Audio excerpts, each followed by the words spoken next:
Hello and welcome to the Rabbit Hole with me, Graham Hughes, and the wonderful Rachel Harris. How you doing, Rachel? You all right? Yeah, I am. It's been since Friday's court decision. I'm fine, working hard. I went to see Stuart Lee last Oh, night. how's Stuart? Did he tell the joke Yeah. about he won't like you if you're angry? No, Did he not no, tell that joke? no, he did not tell that joke. Oh, I think I once upset him at a festival because I was on my phone and he had to go over Yeah. for being on the phone. And I went, I'm Ah, nearly finished. And I went, he's telling the joke. He's telling the angry joke again. No, it's all right. It's all right. ah. No, I'll call you back then. And everyone laughed because he I was think doing the he. angry joke. I thought he was really good. I thought I'm not going to ruin the act for him. I mean, obviously, he dresses up as a wolf in the second half, and he does Does sort he? of MAGA jokes, which is quite Oh, funny. he dressed as a wolf? He dresses up as a wolf, and he pretends to be a right wing Oh my God.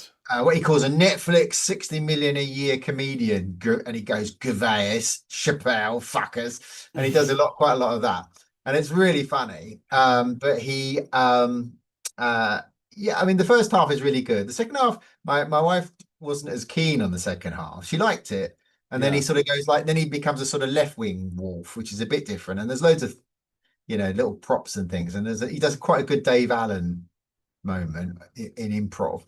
But I thought it was really funny. I thought it ended on a bit of a sadness because he was like, "Oh, his AI is coming, and social media, and right wing, and fascism. It's all a bit grim, Still, then he tells a great story about his son. But you gotta laugh.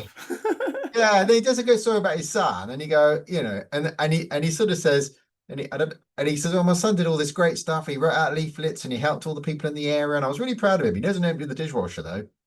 Sod. And everyone goes, oh, everyone laughs. He goes, actually, you didn't do all the other stuff I just said.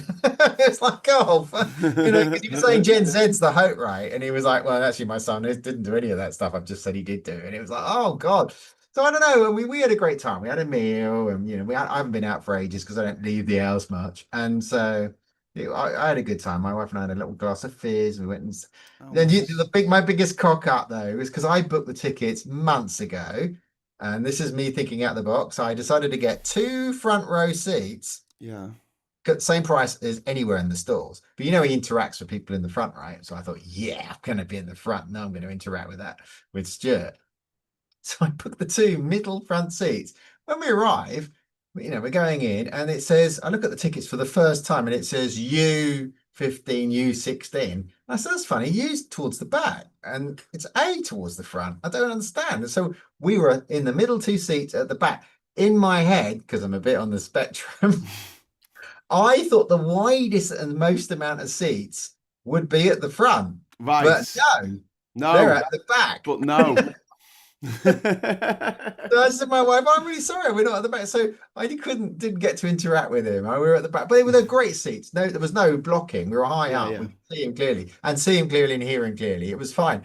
But it was like, oh, I thought we were at the front. We were at the very back. That was a bit weird. And that was just me and not being, thinking out of the box. But I do recommend it. I do. It Yeah, was absolutely excellent. yeah. So I, there you I, go. I like a bit. I like a bit of Stuart Lee. Yeah, he's a Okay, good so ally. He's a good ally to the trans community. A lot of trans gags. yes, yes. So we're going to crack on. We've got Diz in the chat. We've got Sphere Lance. Hey, We've got hello. Saz. We've got Perry Neeham. How you doing? We've got Harry Flashman in there. Anonymous. Liam. Sarah. Hey, Hey, Sarah. listen, and Diz, listen, if you want to join the chat, what you need to do is get in your time machine and go back 12 hours and subscribe to the channel. Because if you didn't do that, you can't comment Can't- as we're Yeah. talking. So, say that, Can I? trolls. Excellent. And I also need to. I'm not in my studio. I'm in my gaming PC, so I look Yeah. like the Ready Brek kid from the 1970s. I keep having. I've Do got. you? No, you look fine. You look fine. What Yeah, are you talking it's a about? bit wavy. It's not Oh, very. I like Ollie. it's okay. Yeah, Ollie. Well, don't Ollie's. wear a green top. That's the Yeah, secret. Don't that's wear the a green secret. top in front of a green Yeah. screen and I, go, well, I, it's a different shade of green. And I'm like, I don't think it works like that, mate. the floating head is toe spoken. I have no This is green his screen head here. floating around like Holly in Red Dwarf. Yeah. I'm like, where's the rest of him gone? Where's the rest of the god? I don't know So honestly. today, what we wanted to talk about, if our audience will permit us, is toys. I had this idea Yeah. because we talked about a lot of movies. I was thinking of doing like music, but then you can't play the music on here because you get done for copyright. So I Yeah. was hoping maybe we could just talk about toys, and we'll Yep. probably maybe maybe get away with it. So we found, Rachel found this article in Cosmo. Cosmo. It's not my Cosmo. I don't read Cosmo, but I found 50 You toys. love Cosmo. It's your fave. Not really my thing. But yeah. Cosmopolitan here. The fad toy everyone wanted the year you were born. So I was thinking we could go through them and talk about which ones we remember, which ones we have no clue about, and maybe some happy memories. And if you're in the chat and you want to add your voice to a particular toy that you got stuck up your nose or stuck somewhere else when you were a kid, please let us know, because it's always fun to hear these So these stories. are the fad toys in those years. So there's loads of board games that we all know, like Haunted House and Mat Trap, not there. This goes from 1950 to 2025. So that's pretty impressive. 75. And there's one or two games consoles because they were the toy of the year, but it's not all the consoles. So you'll think, oh, what about the Xbox 360 Mark 7 Turbo Nutter Bastard? I don't know. The Turbo Nutter Bastard. I love that one. That's my fave. So Little People. Apparently, you can still get Little People. This is Fisher Price Little People toys. Yeah. I've never really heard of this, but apparently you can still buy it in the shops now. You go to Smith's. Yeah. Sophia Lance is saying, what was 1972? I need to know. We'll get there. We'll get there. Sophia Lance is also saying it was Graham's Cosmo. Of course it was. We'll not get Cosmo. What do you take me for? Some kind of weirdo. and I don't really know too much about it, but I know this Magic 8 Ball, right, which is 1951's favourite toy. Yeah. And this was tied up with me with, like A.V. Indiana and the X-Files. And obviously it's a big part of Gravity Falls, which is a bit later on in my life, but the Magic 8 Ball, you give the 8 Ball a shake and it's got a load of different answers in a dice that is floating around in liquid that floats up to the surface, and it tells you yes, no, looks like yes, ask me again, and there's one weird answer in there which is just bizarre. Anyway, so Magic 8 Ball's always fun.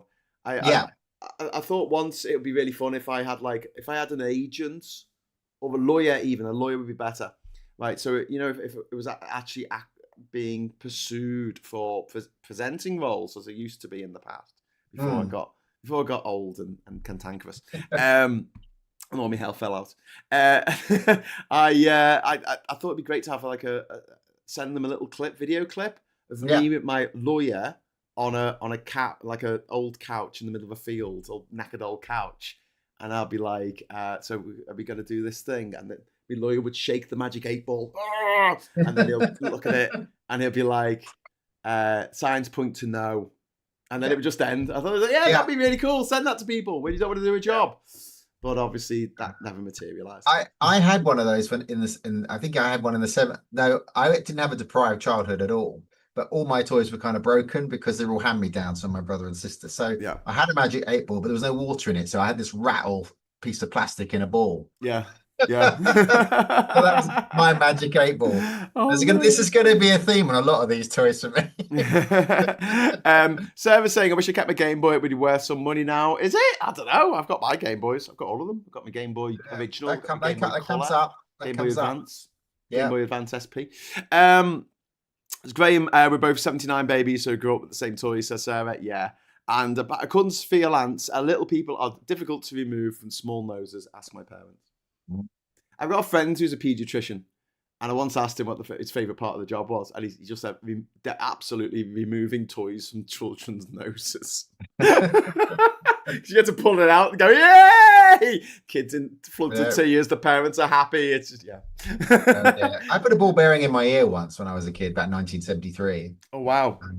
You have to go and get that taken out. Rolls down in, but they got it out.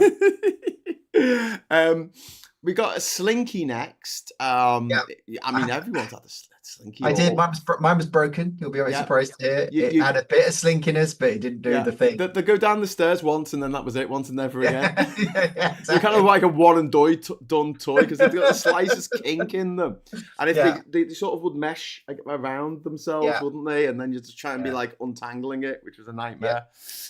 Sphere Land saying Slinky. Oh, how I love this Slinky. There was a club, if you're LGBT, called Slinky Galinky. Oh, well, I like that. Yeah, it was a great club back in the day. Like fun. Next up, we got Matchbox cars. I was never really into Matchbox cars, but my dad loved little model cars. He just absolutely loved. He had a whole display cabinet full of little model cars. I mean, our spin-off is a grown-up. sort of my dad used to get them with petrol from Shell Garage back in the 80s, and we had loads of those. But they're not going to come up. So I used to like sort of slightly bigger ones, the Joe 90 with the Joe 90 shooting out the side. I used to like the Eagles and the Thunder, all that kind of stuff. The slightly bigger toys. Again, I had a load, all scratch, bought from jumble sales, hand-me-downs. Hey, but I had the Eagle with the bits missing, Was it like when you ever got something from a jumble sale, was always something missing, wasn't there? Yeah, like a board game always. was really bad for that. Yeah. Candyland was 1954, a Hasbro game based on the world of sweets. Never heard of it. The only picture they've got is a picture with other board games by Hasbro. So, okay. 1955. All I want is Hasbro now. You just made me think, Hasbro, yeah. What do you mean Haribo? You mean Haribo? Oh, is that different? Yeah, it is. Yeah. Hasbro make board games. Haribo make my dreams come true. Oh, Dirty Haribo. Go ahead, punk. Make my day. Have a Haribo. pulls out a big like wobbly jelly gun. Dirty Haribo. This is a Magnum jelly toy. Do I have 5 or do I have 6? I like Star Mix. Star Mix is the best. Fuck Sour Mix. Get that Star Mix down your blouse. So the next one was Colour Forms. Before Colour TV, there were Colour Forms. This is a book, colouring book with training wheels using. It was like a colouring book with training wheels using peel-on vinyl stickers to help stay within the lines. So I'm guessing it was like a shaped sticker album, I guess. But yeah, the only picture they've got of that is again like it's on a stack with lots of other toys. Obviously, that's gone the way. Oh, there we go. Number 56. Sorry, 1956. Mr. Potato Head. Yeah, who everyone knows from Toy Story now. Or and the hard right are obsessed with because they've made a non-binary version. Oh yes. That was. Do you know what they should have done? Right, they should have just made like a version with a dick. Yeah, like a big potato dick, and just gone. Look, you said you wanted them to be gendered. I mean, yeah. And there's still Mr. Potato Head. There's Mrs. Potato Head, and then there's the Potato People. And they went, "Oh no, we can't have that." They've been around for fucking decades. Potato People. Well, there was the Tomorrow People in the 70s. See, they were already non-binary. They'd already worked it out, the Tomorrow People. The stuff that the right wing get upset about, the stuff on the left wing gets upset about is like people actually fucking dying. And on the right, they're like, this toy has been misgendered. I'm like, no. Oh, the M&Ms are wearing stretch. The M&Ms are too sexy. Or not sexy enough, I can never remember. 1957, Play-Doh.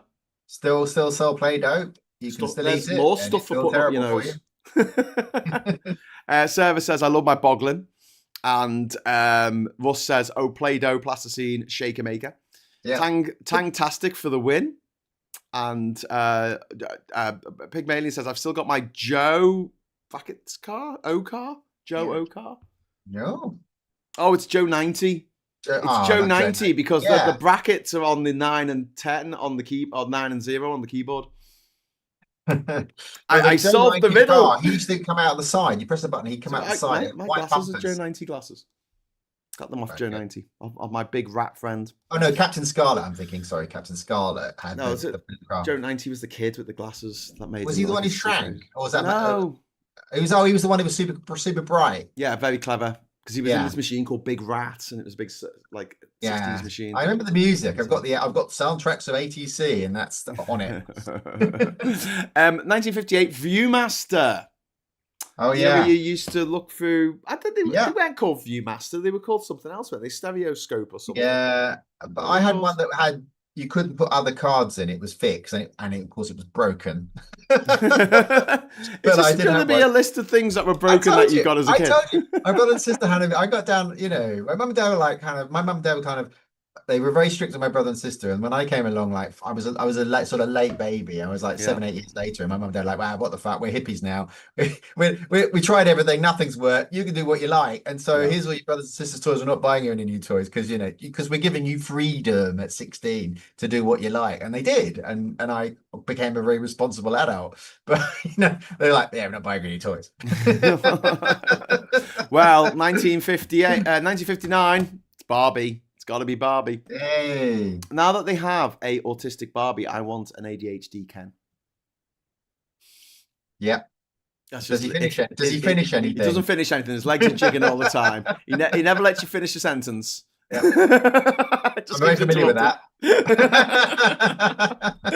But yeah, Barbie has obviously dominated the toy scene. Since her 1959 creation, estimated that 1 billion Barbie dolls have been sold worldwide. 100 sold every minute. Amazing. Silly Putty. There you go. So there's Play-Doh and there's Silly Putty, and they're slightly different things. But Silly Putty's plasticine, right? Yeah. You can bounce it. That's why it's different from Play-Doh. You can actually bounce it. So God, yeah. But it is a bit like plasticine. But there was a game. There was a game for the Amiga that was going to be called Silly Putty, and it ended up just being called Putty. I really like that game. There you go. There's a deep cut for you. Sphereland says Ken has no knob. Oh God! Don't tell the people on the right wing; they'll freak out. Oh, talking of Ken, the best-selling toy in 1961 was Ken. Or the most wanted toy. I don't know if these are the best selling. Yeah. It does say it was the most popular toy. Yeah. It was enough to be the most popular toy of the year. I did like the Barbie film. I've got to say, I did enjoy it. I thought it was really good. I haven't seen it yet. That's one I haven't seen it. It's good. So I'll watch this. But it's a lot of right wingers that don't have dicks. So there's been a whole load of trends about right wingers that are dickless. Really. Etch-a-Sketch. I had one of these. Did you? I nenever had an Etch-a-Sketch. The knob was missing. Oh God! I really go up and down. Just like Ken. So yeah, Etch-a-Sketch. Finding Radio Luxembourg. 1962. So it was early digital drawing machine. Yeah, that you could draw. Like Microsoft Paint. Just draw it is like that. It is like that. That was a great toy at the time. One knob for going up and down, one for going left and right, and then you shake it and make a new picture. And it was all a bit of monochromatic fun. Yeah. Next is oh God, this is a bit sexist. The next one is Easy Bake Oven. This is a cooking game change in 1963 when the kids had power to make their baked goods of their own. Yeah, mini oven came with mixed packets and tiny round pans that together could make a delectable treat, thanks to 2 100-watt incandescent light bulbs. I do love how dangerous toys were when we were kids. MAGA schools will be pushing that out in the girls' classes. Yeah, get the girls cooking. Oh wow, 1964, the Beatles flip your wig game. This is a limited edition Beatles themed board game, all about getting your designated Beatle, Paul, John, George, or Ringo, a hit record. Now is not the time. I love the fact that there's actual Cavern Club card that you could have. So that came out in 64. And 10 years later, Liverpool City Council decided to demolish the Cavern Club because they thought, well, no one will remember it in a few years' time. Wow. Anyway, was Stella still working on the door when they did that? No. She was early 60s. Surprise! Chatty Cathy doll at 65. Creepy as fuck. And she was the second most popular doll after Barbie. I've heard of the term Chatty Cathy about someone who talks a lot. I think I've been called that, but I didn't know it was actually. Yeah, I was going to try and segue from Etch-a-Sketch, which is monochrome, to Spirograph, which was wonderfully colourful. But there you go, 1966, Spirograph explodes onto the scene. Yep. It was developed by British engineer Dennis Fisher and first sold in 1965. The trippy shapes made it the perfect toy for the swinging 60s. And it kind of always made the same shape, like the thing that Joe 90 sat in. Yes, big rat. Yeah, it made it back, and I had it, but I had half the discs are missing. So I'm swear to God, I'm not making this up, and I'm going to keep Did you going. have any complete toys? Not in the no. See, I didn't even have a Spirograph, so I don't know who was worse serviced by this. I didn't have an Etch-a-Sketch. I didn't have a Spirograph. Didn't have a Barbie. Now, you know why I repair stuff now? This is why I take stuff apart and repair. I got really good at repairing stuff. The first proper present that my dad bought me, which was amazing, was a ZX81. And it was brand new, and that was it. You know, I was a bit more interesting. I was 16. He was my brother got a ZX81 in 1981. Yeah.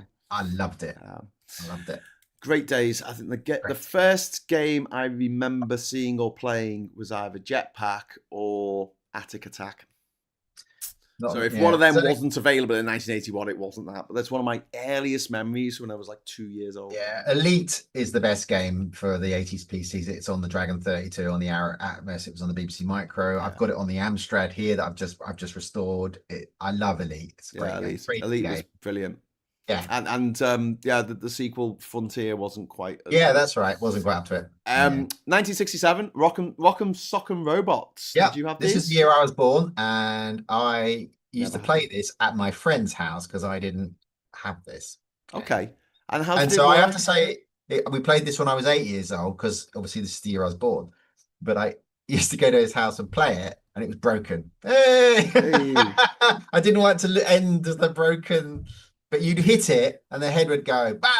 It would shoot up on a cog. So you go bang, bang, bang with 2 yellow handles.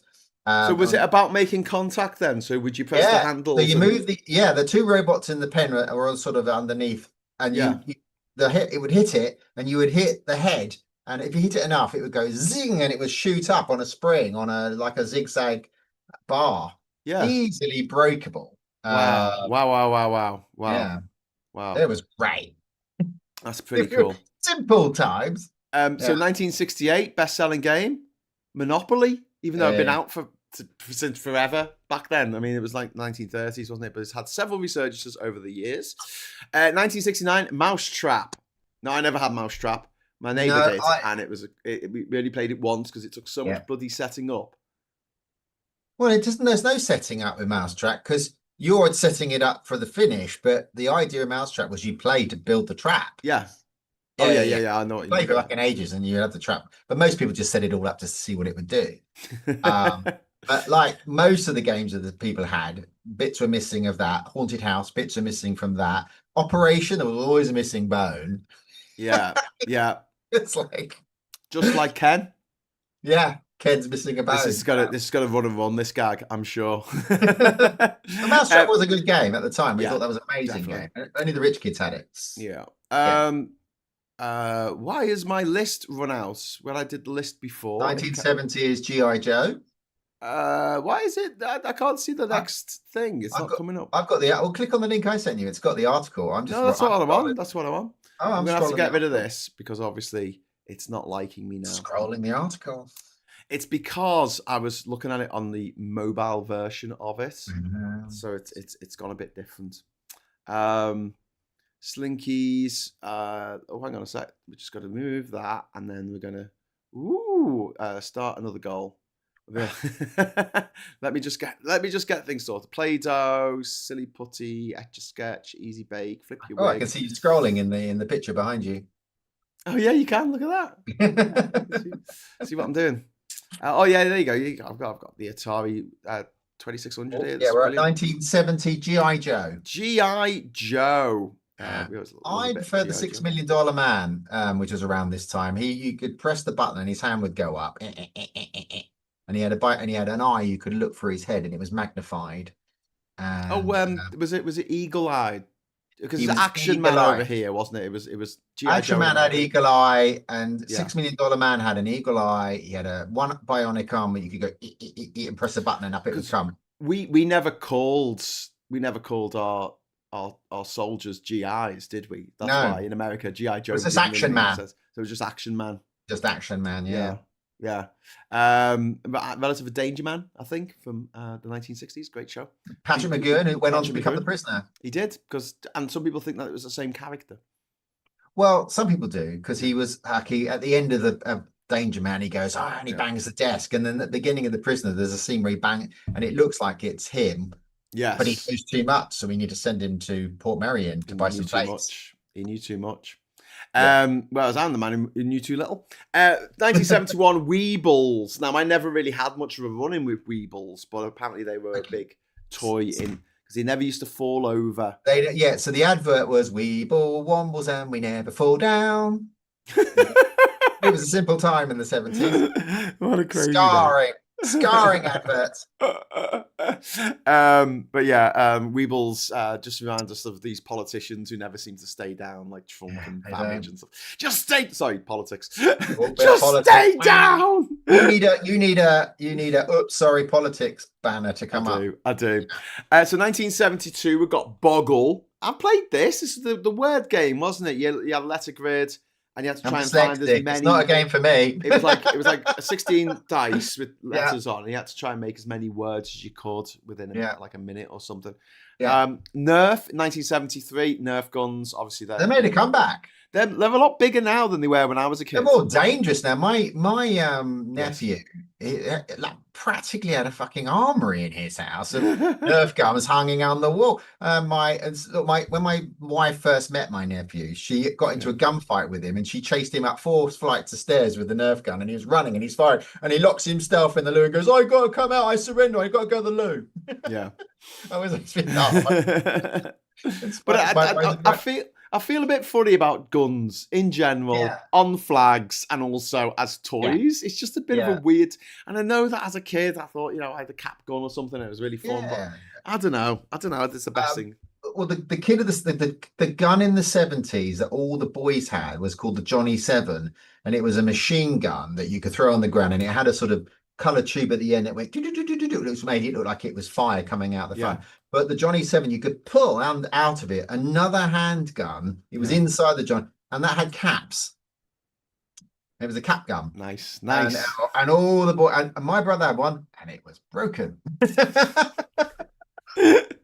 I'm sensing a pattern here, because one of the things that ADHD people can do very well, apparently, is pattern recognition. I do patterns really well. Yeah. Sensing a pattern. Okay, so 1974, quite appropriately, Connect 4. Everyone's played Connect 4. I think that's pretty standard, isn't it? There's a lovely bloke that goes around. Did you see the video? I think I posted it in Politics Social about the guy that was just walking around with a mobile Connect 4 unit and stopping people in the street saying, "I want to play Connect 4." And it was a sort of community building, trying to connect in this horrible world and being nice to people. And people were really having a great time and going out with the Connect 4. Want to play quick? And people, "Oh yeah, I'll have a go." Yeah. Oh, lovely. Yeah, and it's a fun game. It's a fun game, but you'll meet people. It's a bit like when you're playing pool, like in a bar or something, and then there's some twat who's really, really good at it, and it just takes all the fun out of it because you can't beat them. There's Channel 4. There's Connect 4 people like that who know the technique to just put you into a thing where whatever you do next, you're gonna lose, and they're not fun to play against. You need to have a bit of noughts and crosses, people. They always block you. You never win. Yeah, true. Pet rocks are at number 1975. Who needs a dog or a cat when you get a pet rock? What the hell is that? Did people actually buy them? They were rocks with googly eyes on them. And if you ever see, I think somebody is knocking those out the back of a van. If you ever watch the movie Everything Everywhere All at Once, in one of the realities, there are 2 rocks with googly eyes. I think they got googly eyes. I seem to remember they have googly eyes on them. But do you know what? If you're going to be an art terrorist and you go around your local area just putting googly eyes on things, it lightens up people's day. You put googly eyes on anything. Googly eyes. Yeah, they're the best. They're the best.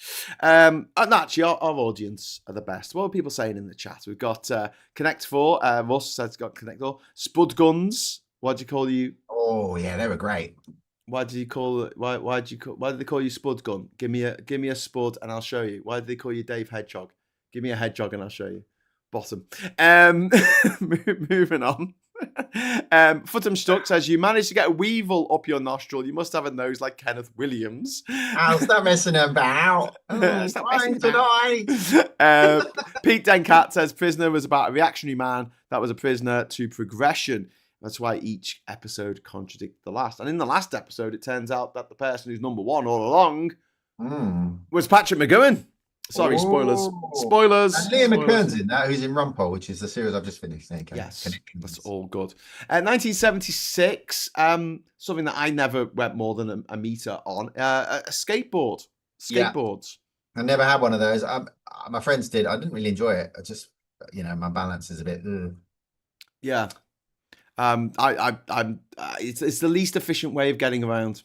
I think, because you're trying to get to the shops. You get out your skateboard. You skate about, I don't know, 10 meters down the path. Mhm. Then you go arse over tit and face plant on the floor. Have to spend a few hours in A&E, Yep. and then you've got to get back to from A&E to continue your journey. But I remember all the parish councils and borough councils raising money for the skateboarding park. Everyone was doing it. No one ever did it for the Connect 4 park, did they? The bastards. Or the Rock'em They Stock'em did Robots park. Fuckers. But there was always this joke going around about like skate parks. They'd open one and then people will complain. They'll complain there's no skate park and the kids are just hanging around. So they'll make a skate park and then they'll complain that the kids are all hanging around at the skate park. Yeah. And then they close it down and then they open it and then they close it and then they open. But there you go. Now the kids use skate car parks. When I was in Canterbury seeing Stuart Lee, car parks full of skaters. Yeah. What do you think of middle-aged men who still skate? It's like middle-aged men who ride BMXs. I don't understand it. I'm trying to get Aid. I'm trying to get Aid to come into the chat. Come on, Aid. I don't understand it. Middle-aged man with a skateboard. Really? Wow, Yeah. that does not surprise me. Yeah. He's a bit more punk rock than I am. No, I just couldn't maintain the balance. I mean, same with roller skate, same with ice skating. Shite at it, just shite. Yeah. I mean, I'll give it a go because I like hurting myself. But yeah. So Russ says never had a skateboard. Had roller skates, no ball bearings, so they were rubbish ones. Sarah says, did anyone have in their local park one of those huge metal slides, which in the summer was like sliding on a hot plate? Yes. What always went with that slide was the witch's hat, which was the death trap for 1970s kids, which was a sort of triangular thing with a wooden edge that if you walked up to it and it whacked you, you're in casualty unconscious. And 100,000 kids would be hanging on this thing, swinging on a pole, falling off. If you're in the middle, you were probably going to die. And that was fine. Look up Witch's Hat, 1970s playground. I tell you, lethal. Yeah. Okay, so let's leave skating for a moment. Atari 2600 for 1977, best-selling game. I never had one of these. Home video game console, known for popularizing the microprocessor-based hardware and the ROM cartridges with game code. So there you go. It kind of drew a line, didn't it? Because it did the tennis and the football, but it also did Space Invaders and Pac-Man. So it was like a line on the pub games of the time. Of everything that was in the pubs was on that really at the time. So but it wasn't quite as good, but it was nearly as good. Yeah. Aid says he can't join us because he's in London. Haven't even have internet in London yet. We're working on it. He was talking about jumping out of a window when I spoke to him earlier. Really? Yeah. Cool. I was told him not to do that, but push a Tory out. But, push a Tory out the window. So you have a soft landing. Martin Harry, I've got a whole collection of knobless action men, I guess. Basic solder through Arctic Explorer to deep sea diver and spaceman and everything in between. That's really cool. Sheffield Steve says, as kids, my brother accidentally broke my mum's viewfinder toy that she had for years with plenty of picture discs in her collection. I felt bad. I never bought her a new one. Oh no. Footim Shook says, we had one of those superheated slides in the park. Painful, but useful too. I used to shove an egg up my arse at the top, and by the time I got to the bottom, it was cooked. That's one way of doing it. 1978, we got Hungry Hippos. Oh, yeah. Which is a ridiculous game. It's just a game where you sort of mash the button as much as you can. There's no strategy. There's no skill. It's just button mashing, but kind of fun. Very noisy. That's a toy that looks like it breaks quickly. Yeah. 1979. Okay, so this is the year I was born, and this is absolutely fucking terrifying. Baby Alive. It looks like it wants you to put the baby in the blender. It looks like there's a blender that you put the baby in the fucking blender. Like, who came up with this? This is fucked. This is like the Siberian movie or something. This is so wrong. This doll eats, drinks, and wets itself for better or worse. Why has it got a fucking blender? Why is there a baby with a blender? Why are those two things marketed together? It looks like Chucky. Friends till the end. This is the end, friend. Right, 1980, Rubik's Cube. Yeah. So. Oh, do you know what? Should have got me Rubik's Cube. I could have done it while I was talking to you. Yeah, I had a fake one because I couldn't afford a new one. Now I have got a proper one. I bought one not long ago, and I got it in the box. But at the time, I bought. Do you know who the Rubik's Cube champion was in without Googling it? Do you remember the guy? I can tell you. The guy was called Nicholas Hammond. And I've got his book of how to do the Rubik's Cube quickly. I bought the book. I still got it. And he was on the adventure game. Do you remember the adventure game? I remember the adventure game very well. He was on that. He was on that show as a guest because he was the Rubik's Cube champion, Nicholas Hammond. I'm never going to forget that. I got his little book. It's bright yellow, and it not only does it teach you how to do the cube, it tells you shortcuts to do tricks. Do you want the middle? Do you want it all done, but have the middle square a different color and all that sort of stuff? Amazing. And it was, but I say, and now I've got a proper one. I thought, God, this moves really easily. My one was a real stiff, and oh my God, it was terrible. But the new one, the proper ones work really well. Aid say he left the office at 5. He won't be home till 7:30. So I left him a sympathetic lol face with tears. Lol tears. My dad bought a ZX Spectrum, says Sheffield Steve. Mate had given him. I tried it for a while. It annoyed me as a kid trying to get it to work. So I said, you need 100 fingers to make the Spectrum and the ZX81 work. You need 100 fingers because it's shift alt. There's a lot of functions on each button. Martin says, right, no more chat for me. It's spoiling the stream as I can't listen until later. Oh no, I'm sorry, Martin. I'm sorry. We'll catch you a bit later. Yeah. Svilan just says hungry hippos. Yeah. No, to me, just play the game. Yeah. Rubik's Cube, fantastic puzzle that's still very popular today. Still very popular today. Yeah. 1981 Strawberry Shortcake. Never heard of it. This was just a franchise of these sort of wholesome looking.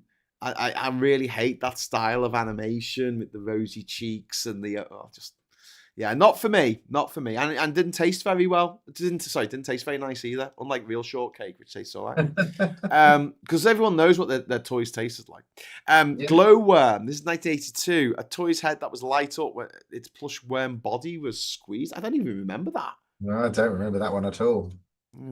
Yeah. Cabbage Patch Kids at number 83. Well, number 1983. Again, a little bit Chucky-ish. Well, yeah, I think Chucky was based on Cabbage Patch Kids. The Garbage Pail Kids cards certainly were. If you ever want to watch the worst movie ever made, watch the Garbage Pail Kids movie. If you want to make yourself look like a Garbage Pail Kid, what you want to do, smile with your mouth open, push your cheeks together like this. In fact, one of the the Cabbage Patch Kids grew up to be evil, and you can see him. He is actually the Vice President of the United States, J.D. Vance. Oh, look, there you go. Look, you can see it on the side. But yeah, terrifying things. Cabbage Patch Kids found in the Cabbage Patch for some reason.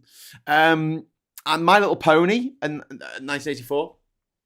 Yeah, George Orwell didn't predict that, did he? Hey? No. Hey? I think when now looking at that, he probably preferred an authoritarian sort of world where this thing didn't exist. I haven't done Rubik's Cube. I'm going to undo it. I'm going to mess it up. We got some money here off Tim. We got £2 super chat. Oh, thank you. Graham, add Nicholas Hammond to the private school mafia. Who the hell is Nicholas Hammond? Who's Nicholas Hammond? It's the guy I mentioned who did the Rubik's Cube. Oh, is it? Oh. Yeah. I hope I was right. It was Nicholas Hammond. I hope that was what I was saying earlier. I've got his book. Anyway. A shame. I think so. But yeah, that means that we can. Sorry about this. I've got to move this around. We can unleash the confetti because it's set on just one super chat today. Oh wow! So, well, there you go. We got our £2. Yeah, it was all worth it. Super confetti! Woo! My Little Pony confetti. But yes, I've just been handed the Rubik's Cube by my beautiful, beautiful partner. I'm going to try and do a Rubik's Cube and present the show and go through the list and talk about shit. Right. So, My Little Pony, skinny and bony, made of macaroni. I've forgotten what the rest of the rhyme was. I don't know. Yeah. My Little Pony, they all had really great names. We used to do a pub quiz in Australia, and one of the rounds was you had to say whether they were porn star or pony. And they'll give you a name, and you have to guess whether they were a porn star or a My Little Pony. It was a great game. Pound puppies? Never heard of it. Pound puppies? Nope. Before Beanie Babies were relevant, pound puppies ruled the stuffed animal scene. this Tonka toy line inspired animated special, 2 animated series, and a movie. I've never even heard of them. They inspired a movie. God, Tonka toys are popular in the 70s. Yeah. Oh well, never heard of that. Anyway, does anyone have the cylindrical Rubik's Cube type thing? I've got that. Yes, I did. Yeah. That. I've also got there was a Super Rubik's Cube, which was another. Well. Yeah, there was a Super Rubik's Cube that had extra squares. Oh yeah, I've got them. I've got the 4x4, the 5x5, and I've got the 6x6. I've done the 4x4. Yeah. I'm halfway through the 5x5. The 6x6 is just. Have you not got the round one? You not got the round one? How can the round one? Not the fully spherical one. That's yeah. No, I'm not going anywhere near that. Popples, 1986.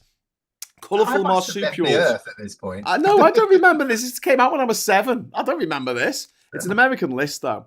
1987. Teddy fucking Ruxpin. Now I remember Teddy Ruxpin. He had a TV series.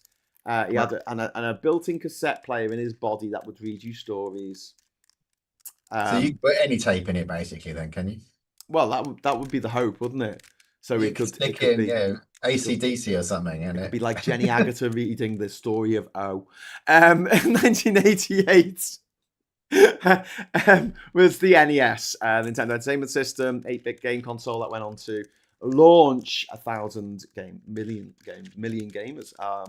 Nintendo, obviously, the home of Mario, Zelda, Castlevania, Metroid, Pokemon, like Nintendo, just absolute bottom. Fun fact, when the Nintendo Entertainment System came out, the Nintendo company was already over 100 years old. Wow. Because it used to make playing cards. I've never had a console. My best friend had a SNES. SNES, yeah. Super Nintendo. Flying Fox, Star Fox. Yeah, the Star Fox. Yeah, it was like it was basically Star Wars, but with animals. But anyway, it was quite good. Yeah, but also like it was sort of underwater, wasn't it? It was like underwater, wasn't it? Oh no, it was space. Star Fox. No, it was set in space, but the baddies that you shot were all like. Oh, okay. Like almost like they were from a submarine culture or something. Okay. I think. I remember.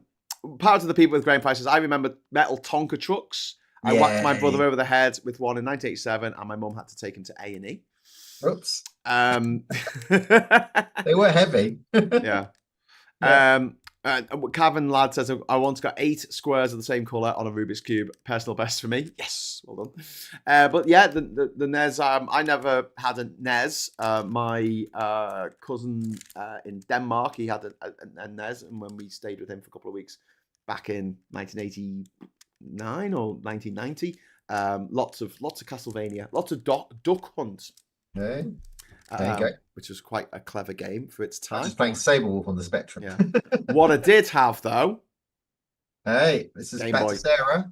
Game Boy, 1989. Yeah. So yeah, I definitely had a Game Boy. Yeah, I just played Tetris on it all the time. That was all I played on it. Yeah. Yeah. Same here. No, I had Tetris, Super Mario Land. I had Gator's Revenge pinball. One of the best games that ever came out on the Game Boy, as far as I'm concerned, was an RPG called Gargoyle's Quest, which was fucking brilliant. Balloon Kid. I had the shitloads. I had the Star Wars games for it. And then eventually I got a Game Boy Color, and then it moved up to the Game Boy SP or the Game Boy Advance. The color one. Well, it still took the old cartridges. What I loved about it was still backwardly compatible, so you could still play the old games. Yeah. But obviously you could play like new ones which were in color and had graphics and stuff. 4 AA batteries in the back of your Game Boy, and yeah, I've still got mine. Hey. Oh no, my list has run out again because of the stupid thing. 1990 is Teenage Mutant Turtles. Ninja Turtles. Ninja Turtles. Yeah. Cowabunga. Part of the people with Graham Price is saying he's still got Tetris, which is cool, and Lemmings. Lemmings was impossible to play. It was impossible to play. I mean, you needed a mouse. But you could also get like a Game Boy. What was it, like a Game Boy printer? You could plug in a printer. That's you could plug it into another Game Boy and have like 2-player Game Boy games. Yeah, it's really cool. That Steve Sticks guy who repairs stuff on YouTube. Good watch if you like watching people fix stuff. Steve Sticks. I think he repaired a Game Boy printer. And I was like, I didn't even know that existed. Ooh.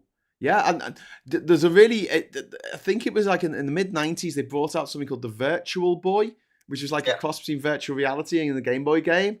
And it was absolutely awful. It was a huge disaster for Nintendo. They lost a lot of money on it.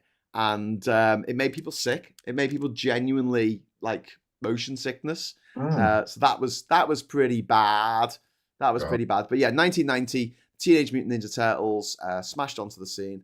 And obviously lots of film games. For a lot of us, that was the thing back then. My first single I ever bought was a single of Turtle Power, or Turtle Power, by Partners in Crime. First single I bought was the Rubettes. That's pretty cool.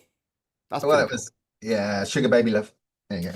I'm just trying to get this thing set up again to the right bloody date, because first album I bought, apart from a sort of intermediate I bought Arrival when I was 15. My first proper album that I went out when I thought I was a bit cooler was Adam the Ants, Kings of the Wild Frontier. Oh, great! That's a great album. It is a great album. Yeah. Adam and the Ants. Okay, so was it good? Was it a good album? Kings of the Wild Frontier is the best band album. Yeah. Are you adamant about that? Someone get the squeaky tank out. That's a tank. That's the tank. Get the tank out. Get the squeaky tank. Get the tank. Anyway, so what else have we got here? We were up to Teenage Mutant Ninja Turtles. So 1991 wasn't called the Genesis in the UK. It was called the Mega Drive. So this is the Sega Mega Drive. Sega. And it brought Sonic the Hedgehog onto people's lives, and it was brilliant. It was really good. Streets of Rage, another great game on there. I never had a Genesis, a Mega Drive or a Nintendo or a SNES, but my friends did, so I used to go around to theirs and play. Yeah. Did you have a broken one? I didn't have any. I wasn't at Gamescom. The only the SNES to play Firefox or Fox, whatever it was called. And that was it. I was always gaming. I had a BBC Micro, game like mad on that, Spectrum, ZX81. I was always playing those. I didn't even get into the consoles at all. And now I'm a PC guy. And now I'm a big gamer. Yeah. I was playing, as I said, I was playing Doom Eternal before I came on. Slightly modded, but hard at work. Massive. Yeah, it was. Yeah. Well, my wife's in London today. No, so I PC game. Wolfenstein, that Crisis, Metro. I love all those shoot 'em up games. First person shooter, that's me. Okay, so next up we've got Barney plush doll. Barney the dinosaur, which is the purple dinosaur from America. After the success of PBS's series Barney and Friends. For 1993, it was the Talk Boy. It was a cassette player and recorder famously created as a prop for Macaulay Culkin in Home Alone 2. And they actually they made it a thing. They made it an actual thing called the Talk Boy. So you could just... It was basically a tape recorder. It was basically like a dictaphone. Pogs in 1994. Which is basically milk caps. There was Pogs and there were Tazos, if you can believe that. I believe you. Thousands wouldn't. In 1995, Skydance again. I don't even remember this. Does anyone remember this? I don't think you can remember this. Does anyone remember this? Probably American. Tickle Me Elmo. 1996. Elmo Shed. Ooh, something you might have had. Did you ever have a Tamagotchi? 1997. No. Oh, I had friends. Harsh. I had a Tamagotchi. It died. I've never got over it. Never got over it. I haven't. Did you not revive it or try changing the batteries and starting again? That's just cheating. Oh. Okay. What am I? A hack? What else have we got? 98. Sorry, I'm trying to meet 98 Beanie Babies. Beanie Babies, we make our dreams. Oh, that was the Muppet Babies. Never heard Beanie of them. Babies. It's like they make this stuff up. No, never heard of it. No. Okay. Do you not heard of Beanie Babies? Yeah, I've heard of Beanie Babies. Of course, I had some Beanie Babies. But yeah, it was just like a little plush toy that you could collect loads of different versions of it. So yeah, I think they're just people like me who are a bit on the spectrum. These things would drive me mad. I have to have all the books by every author. I have to have all the games that a PC has. I have to have the records by an artist ever made. You come up with some crap doll thing, I'm going to buy them all, even though I don't want them. Exactly. Well, this is why they rely on people sort of just giving up their will to not buy the shit that they're selling. Yeah. But it's difficult. It's not that easy. Unlike Rubik's Cubes, which are dead easy, he says, trying to do this fucking Rubik's Cube. So 1999, Furby. Come on, please. You've heard of a Furby, haven't you? No. Do you know, I was traveling all over the world in the defense industry in 1999. Didn't really have time to check out. Okay, fair enough. Furbies. Kind of crazy. Furby sounds like it should be the name of a company that makes merkins. Yeah, agreed. Hard agree there. 2000, a Razor scooter. So this is I have heard of these. Scooters. I wouldn't ride one. We're back to the aid kind of lifestyle of skateboarding and sadness. I was a skater boy, and she said, "See you later, boy," because I wasn't good enough for her. Call the tank. Never got over that. Okay, so next up, we have got Bratz dolls. Bratz. Did you ever do a Bratz? Did you ever have? It was kind of like probably sitting in a bunker somewhere looking at a radar screen. I mean, I know. It was okay. So what it was they were trying to like steal a march on Mattel and Barbie and stuff, and have there was these, and there was the pop.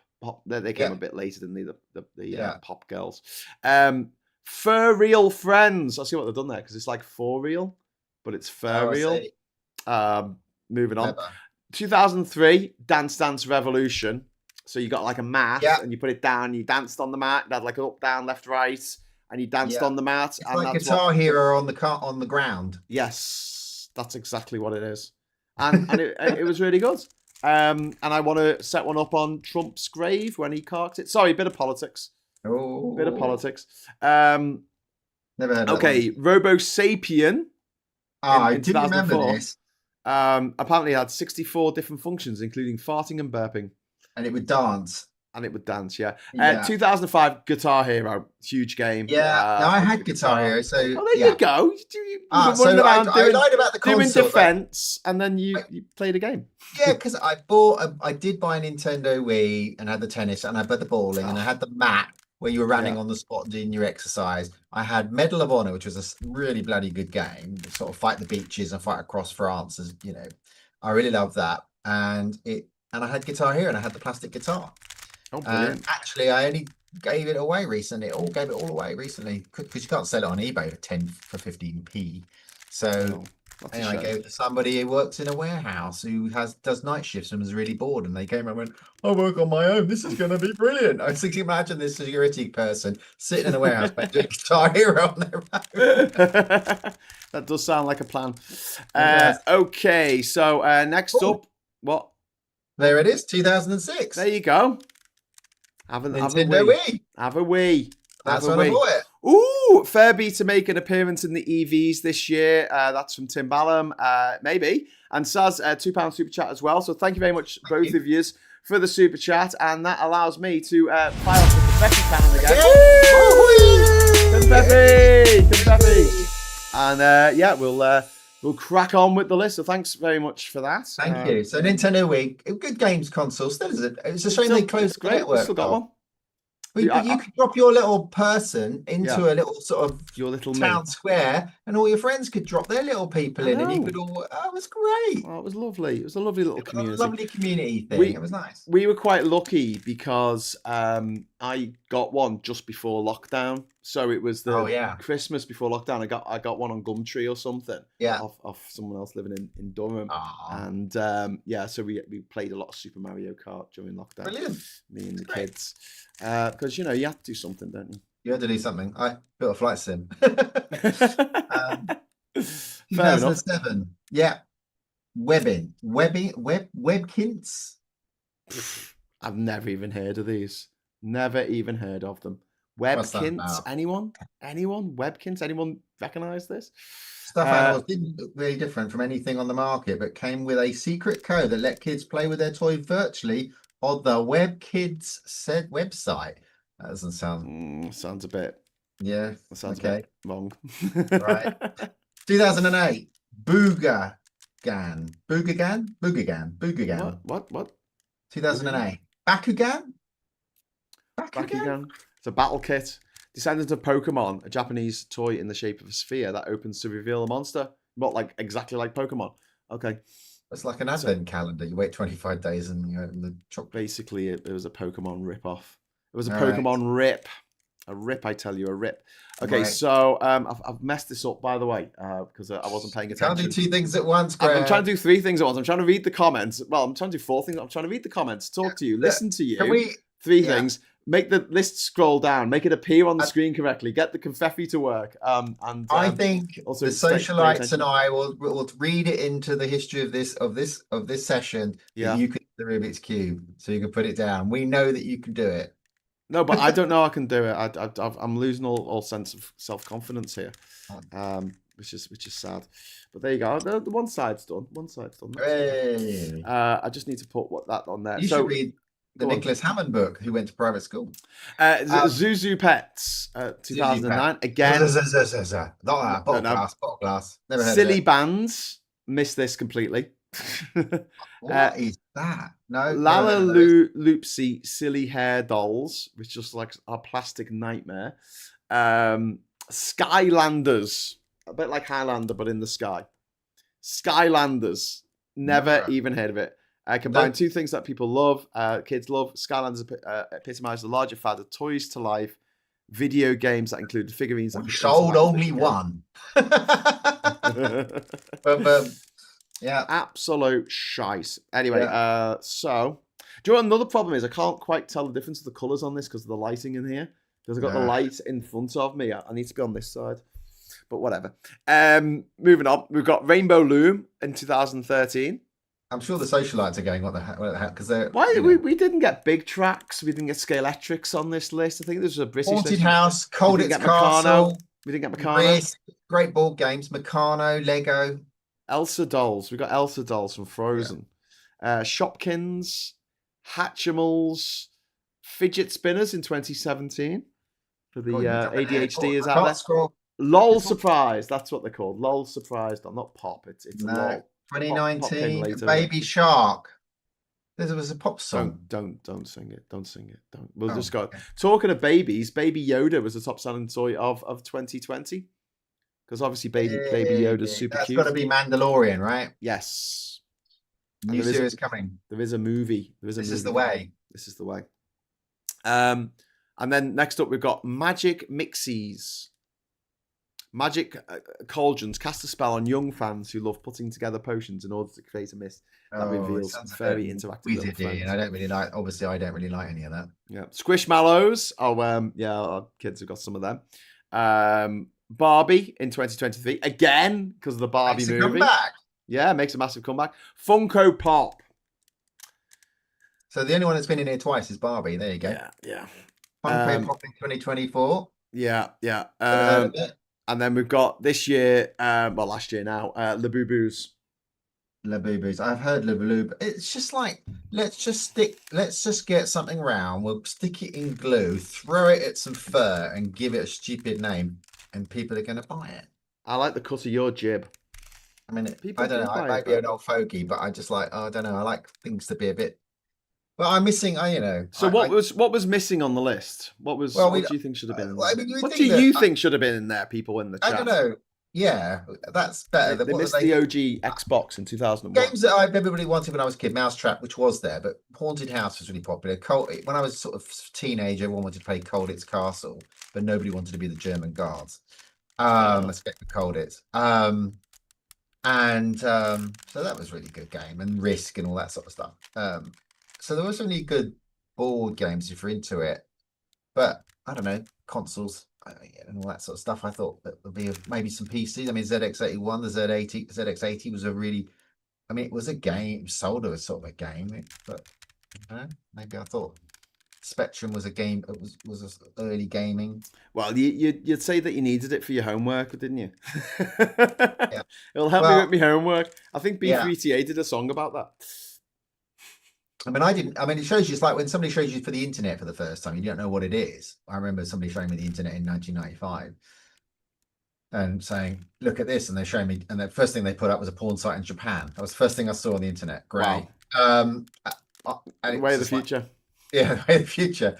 When my dad gave me a computer, I remember it was 1981. He said, and it was on Christmas, and he went, "It's a computer," and I was like, "What's a computer?" And my sister went 10 print. Rachel is a pig or something, and then 20 go to 10, and he went, "It is a pig." On the screen, and I went, "Oh my god, get that off the television!" And my dad said, "We'll all have to learn to program it now to make sure it doesn't do that again." And it was like, anyway, but I'm surprised there aren't any personal computers in there. I know there weren't games, but they were really ultra positive, especially around the 80s. Yeah. Well, they're all the list. I mean, that was just the sort of the one that was, bestseller. When we were kids. Yeah. I couldn't find the UK list. I wanted the UK listing. Yeah. Obviously, Lego, but Lego is just consistent, isn't it? But it's like, what was the best game of all time? The having this is a good time. This is probably why I thought of this today. I was watching an article about Lego's new smart bricks that they're bringing out. And it starts. Do they jump out of the way when you step on them? No, unfortunately not. But they are very, very clever. They're very clever. Yeah, Action Man, Scalextric, as I mentioned, I love Scalextric as a kid. Loads of Scalextric. Scalextric is great. I did a music video that was Scalextric's all around Liverpool bands. And there was TCR as well, wasn't there? That's afterwards. Yeah. Didn't catch on. Sabutio football. Classic. Classic. Yeah. Dungeons and Dragons should really be. It's Dungeons and Dragons. I mean, Citadel, Little Pictures, Games Workshop, Warhammer 40k. They're toys. I know they're toys for grown-ups, but Ollie would be screaming, except for obviously the Generation 1 Dungeons and Dragons, which he didn't like. No, he hated that. He wanted to put that into Room 101 forever. Well, did he rescue it in the end? Remember if he got it in or out? Even the chat might know, but he. Dungeons and Dragons, Warhammer, of course. And then we've got Kaplunk. Oh, I love Kaplunk. Playmobil. Yeah. Obviously, Frisbees, hula hoops. There was a game called Frustration as well, which was quite popular in the 70s. Yes. Was that the one where you put the dice? The dice was in a sort of dome in the middle, and you pushed it. The dice shook in the middle, and you went around the edge. What was the one where it was like a tray and you push the tray down and you had to put the shapes in the tray before? I remember. Yeah, I don't know what that. Perfection? Is that called Perfection? Yeah, it might have been. And Nancy, Trivial Pursuit. Trivial Pursuit was a massive selling game in sort of the Yaps were all playing it in sort of 84, 85. Trivial Pursuit. We play a dinner party and then we play Trivial Pursuit. Oh yeah, that's great. And I could only ever answer the entertainment questions. That's the only thing I could do. History and geography, you ever get it? Entertainment, I can go around the board on the entertainment. We've got yo-yos, Transformers. Transformers went on the fucking list. Come on. Yeah. Come on. Yeah. Evil Knievel toy. Power Rangers. Yeah. That was great. That was, oh my god, the Evil Knievel, the bite you sort of used to shoot off. That's great. Yeah, that was Evil good. Knievel, yeah, I forgot about that. Yeah, can't go wrong. And of course, what about the Thunderbirds? The Thunderbird 2. That was, you had the pod and it had Thunderbird 4 in it. Yeah. That was a great toy. Yeah. And there was there were the toys from UFO that had a big interceptor with a big missile on the front. There was that was good. And all the Eagles we talked about earlier. Those toys were big sellers. All the kids except me had those. I had the broken versions. Okay, so what else have we got on the list? Sylvanian families weren't mentioned, I don't think. They're quite a British thing, I think. Airfix models, like the Airfix Harry Jump Jet, always a favourite. The thing. Mastermind, the game. Mastermind. With the pegs. And the cover for that was a guy with a woman, and I used that as the cover of as the inspiration for the cover of my book. But it was nothing to do with Mastermind, was it? I mean, it was like it gave you the feeling it's Mastermind, and yet it was pegs. In fact, because it was it's like a bit like American, that game. It's a bit like that game everybody plays that in the New York Times with the letters. It's basically that, isn't it? You put Wordle. the Wordle. It's Wordle, basically. Mastermind is Wordle. Sphere Lance, £2 super chat. Thank you very much. Which is again triggered the confetti cannon's on one. It's set to 1, so we got confetti. Yeah, again. we don't get super chats. It's amazing. Confetti! Woo! And Sphere Lance gave us that confetti because Sphere Lance wants to remind us that D&D fought its way out of the bin. Sorry. D&D, Dungeons and Dragons, it fought its way out of the bin. It was put in room 101, but then it got back out, didn't it? Thank you for being the memory that it was a 50-50. South Park had a Labubu episode. It did indeed. I was asking about frustration, but my comment didn't post. Well, I think it did now. Also, Dice Game without the Pop-O-Matic dice shaker. I bought Revel and Monogram more than Airfix. It was a shame the Cosmo article didn't mention the old games manufacturers like Action GT and MB Games. Yeah. Milton Bradley, was it? MB Games. It's all been bought by Hasbro now, though, hasn't it? Yeah. Everything's been bought by Hasbro. So what have we got? Yahtzee, Twister, Top Trump, Spirograph. We had that one. Scrabble, obviously. Hot Wheels, Crossfire. You like Hot Wheels, didn't you? Yeah. Guess Who? I never had it myself. Do you know what I always wanted when I was a kid? Domino Action Alley. What was it called? Domino Rally Action Alley. That's what I wanted. What was the game? It wasn't Hot Wheels, but in the 70s, there was a sort of yellow track. You push it together with these flat yet red oblong things. You push the track and you can make a curl, and then you put these clockwork and they would whiz round and they would do spirals and shoot. They're like Hot Wheels, but it was prior to Hot Wheels. I know what you mean. Yeah, it was yellow. I always wanted one of them. Yeah, me too. We had a bit of it, and it wasn't complete. Micro Machines. They have mentioned Micro Machines. They were huge back in the day. The big yellow teapot. I remember that. Bloody hell. Guess Who? Guess Who's a pedo? Cluedo. Yeah, absolutely. Simon. We know they did Simon, wasn't there? Games of the 80s. You had to press the colour, didn't you? The colours, 4 colours. You could play 4 people. Tim Ballum, thank you very much for the super chat. Ancients OLED Pico Lego from 3 years ago. Thanks for that, mate. I'll give you a super chat. Thank you. Sir. I'll have to reset the confetti maker. Hang on. We really got a solid confetti tonight at 5. What was your fave when you were a kid? Like, what was your favorite sort of game that you remember with great fondness? Yeah. Well, as I say, everything was a bit.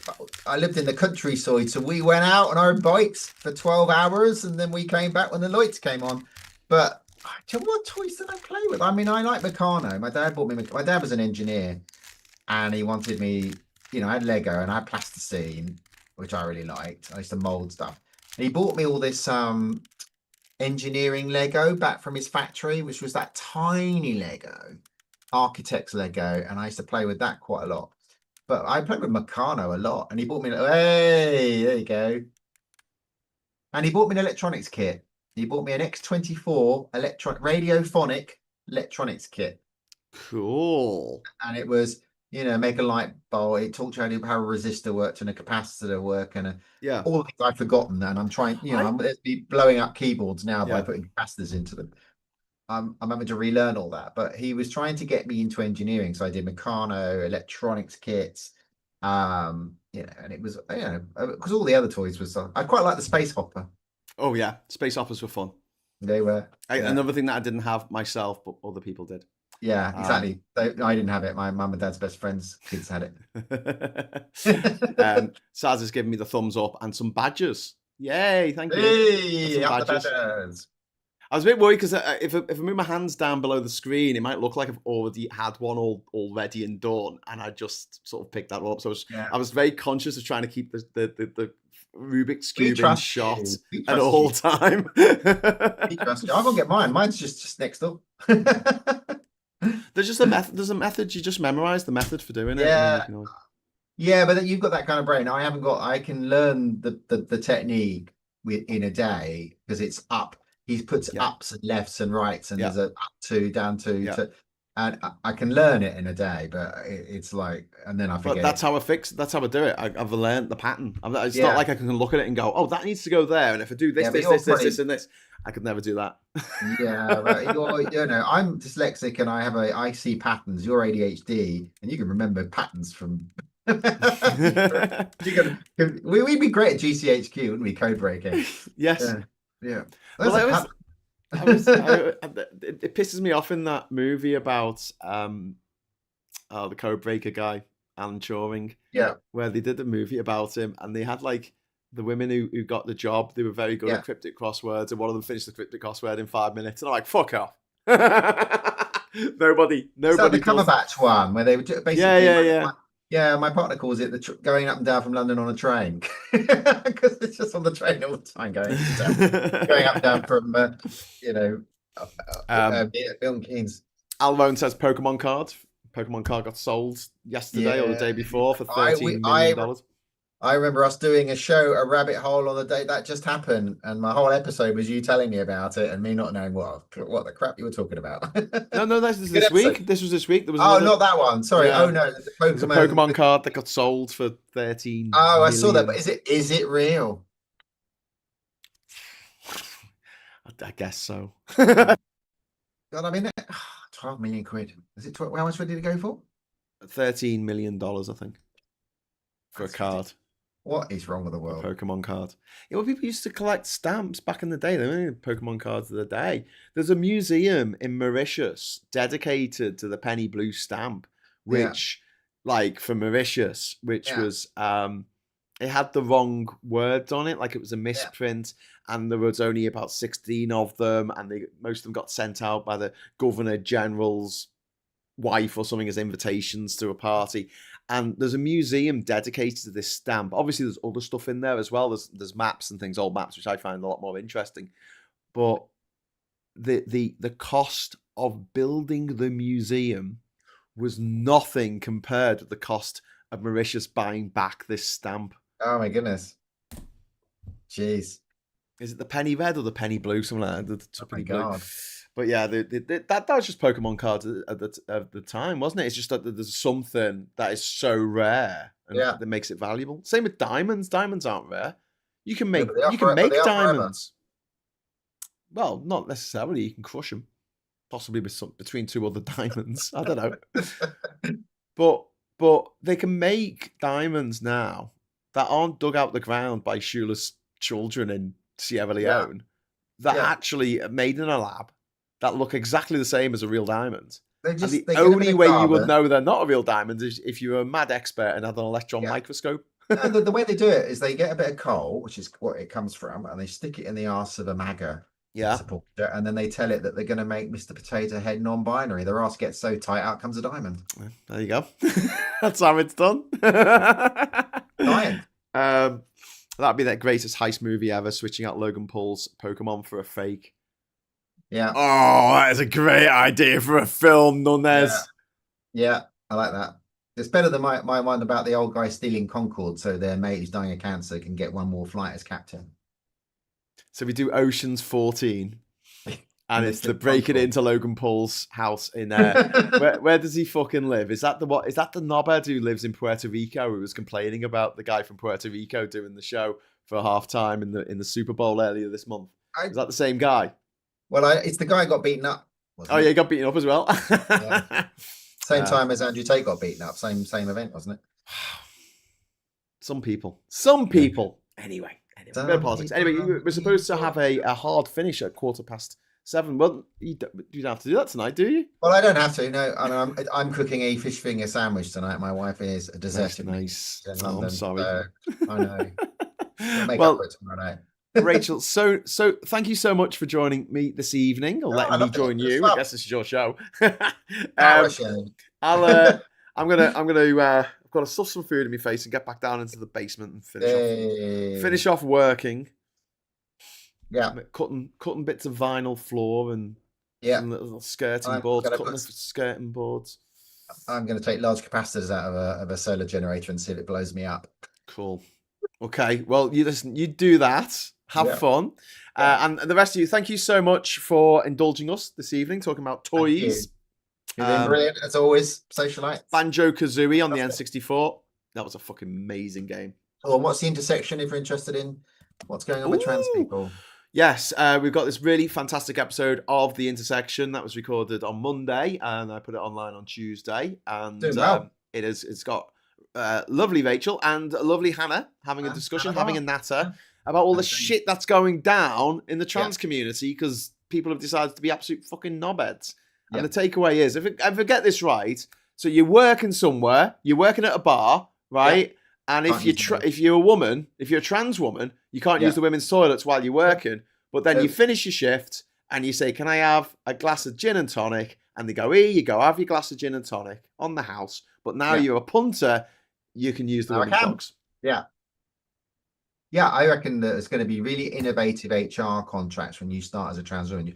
Your department will sack you 3 times a day for 3 minutes, and you'll nip off to the females and you'll come back and you'll be re-employed. I reckon that's what's going to happen. Yeah.